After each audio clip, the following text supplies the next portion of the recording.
কত জঘন্যতম হইতে পারলে একটা কবর থেকে লাশ উঠাই নিয়ে আসে অন্যজনের কাছে বিক্রি করে। পৃথিবীতে কি কাজের একদমই অভাব পড়ে গেছে ভাই।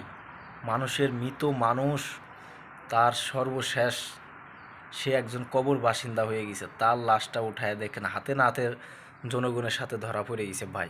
কঙ্কাল থেকে এখনও ওনার শরীর থেকে কোনো মাংস এখনও যায় না, শুকায় গেছে।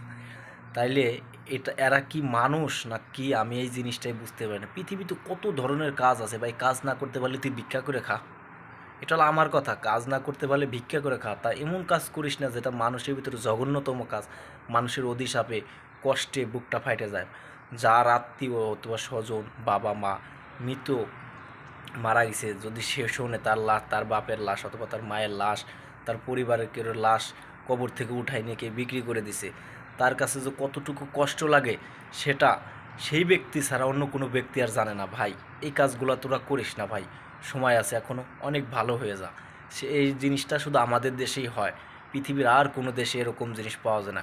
যত সায়েন্টিস্ট, যত গবেষণা, যত বৈজ্ঞানিক, যত আধ্যাত্মিক জগতের লোক সব বাংলাদেশে হয়, বাইরের অন্য কোনো রাষ্ট্রে হয় না।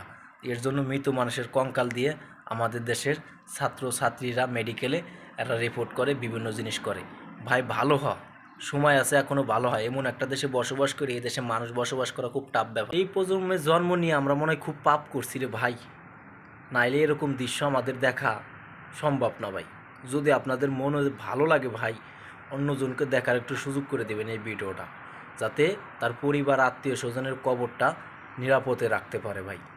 নিরাপদ মানুষ বাইসে থেকেও শান্তিতে থাকতে পারতেছে না, মরে যাওয়ার পরেও শান্তিতে রাখতে পারতেছে না।